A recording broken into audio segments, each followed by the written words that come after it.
जय Hind. Straight ड्राईव्हच्या सर्व प्रेक्षकांचं इथं हार्दिक स्वागत आहे. आज हा व्हिडिओ करायचं प्रमुख कारण आहे तर ते म्हणजे पुढारीमध्ये एक बातमी आलेली आहे की वक्फ बोर्ड सुधारणा जे विधेयक आहे जे केंद्र सरकारनं भितऱ्यासारखं जॉईंट पार्लमेंटरी कमिटीला पाठवलेलं आहे तर त्याच्यासाठी म्हणे मुसलमानांच्याकडून 9 कोटी ईमेल्स आलेले आहेत आणि हिंदूंच्याकडून फक्त 2.5 कोटी ईमेल्स आलेले आहेत. मला एक कळेन असं झालं आहे की असं सार्वमतावरती जर फैसला घ्यायचा जर असेल तर सरकारनं प्रत्यक्ष त्या मुद्द्यावरती निवडणुकाच लावाव्यात ना. निवडणुका म्हणजे सरकार निवडण्यासाठी नव्हे. हे जे वक्फ सुधारणा विधेयक जे आहे तर ते हे सुधारणा विधेयक झालं पाहिजे की नाही झालं पाहिजे याच्यावरती सरळ सार्वमतच घ्या. त्याच्यासाठी त्यांनी पुरेशी तयारी केली पाहिजे, त्याच्यासाठी बूथ्स वगैरे लावले पाहिजेत. हा मागच्या दारानं जो विधेयक पास करायचा आणि न पास करायचा जो उद्योग आहे तर तो कशासाठी चालला आहे.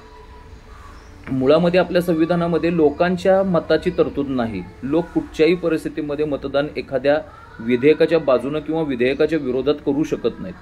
ती जी प्रथा आहे तर ती स्वीडन, स्वित्झर्लंड सारख्या युरोपियन कंट्रीजमध्ये आहेत.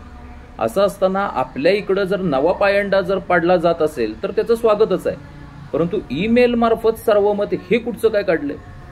मुळात ईमेल आणि हे इलेक्ट्रॉनिक जे माध्यम आहेत तर त्याच्याविषयी खेड्यापाड्यातल्या जनतेला पुरेशी माहिती नाही. खेड्यापाड्यातली जनता कशाला, शहरामध्ये देखील त्याच्याविषयी पुरेशा प्रमाणात जागृती नाही आहे.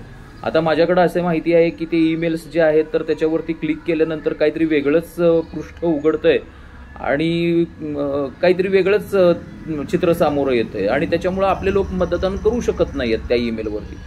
मुळात जो आहे तर तो ईमेलद्वारे मतदानाचा अट्टहास का. तुम्हाला जर तुमच्या हातात जर बहुमत असेल तर तुम्ही ते विधेयक संसदेमध्ये मंजूर करायला पाहिजे होतं. तर त्याच्यासाठी तुम्ही जॉईंट पार्लमेंटरी कमिटीकडे का पाठवलं.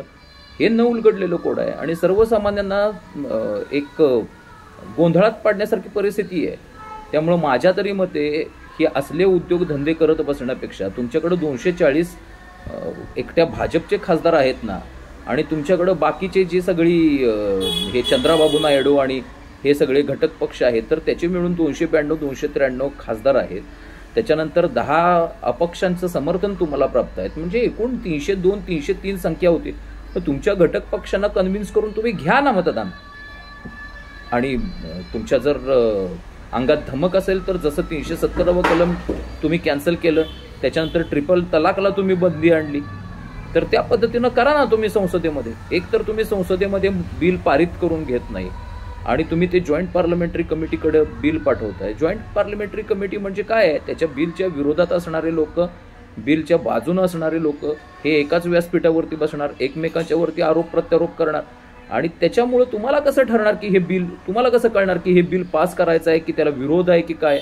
आणि जनतेतून जर त्याला विरोध आणि समर्थन याचा जर निर्णय घ्यायचा असेल तर प्रत्यक्ष बूथ लावा शाळांमधून, जसे मतदान केंद्राला लावतो तसे होऊन जाऊ द्या निवड प्रक्रिया आणि जनतेच्या दरबारातच जर त्याचा फैसला करायचा असेल तर अधिकृतरित्या त्या मुद्द्याची एक निवडणूक घ्या की जेणेकरून जनता, मला खात्री आहे की वक्फ विरोधक जे आहेत तर त्यांची संख्या आपल्या देशामध्ये कमी आहे. वक्फ सुधारणाच्या बाजूने जास्त मतदान पडणार आणि हे विरोधक जे आहेत किंवा विधेयक जे आहे तर ते कॅन्सल करण्याच्या दृष्टिकोनातून कमी मतदान पडणार आहे. तर त्यामुळे वक्फ बोर्डाची जी जागा आहे, वक्फ बोर्डाचे सगळे जे निर्णय आहेत तर ते वादाच्या भोवऱ्यात आहेत. या देशामध्ये मला हे कळणं असं झालंय की वक्फ बोर्ड केव्हा पाहिजे त्यावेळेला कुठच्याही जमिनीवरती हक्क सांगू शकतं आणि हिंदूंना मात्र राम मंदिराच्या विषयी असेल, कृष्ण जन्मभूमीविषयी असेल, त्यांचे जे हक्क आहेत तर ते करण्यासाठी न्यायालयाचे दरवाजे ठोठावे लागतात.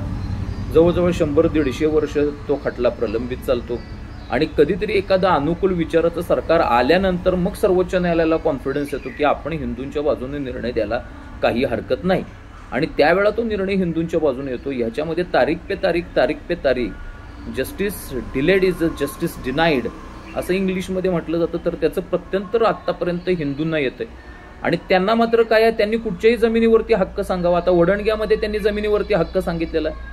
तमिळनाडूमध्ये एक गाव आहे तर तिथं 1400 वर्षापूर्वीचं जिथं मंदिर आहे त्या मंदिरावरती आणि त्या गावावरती त्यांनी हक्क सांगितलाय. जिथं 95% जी लोकसंख्या आहे तर ती बहुसंख्याक हिंदू आहे.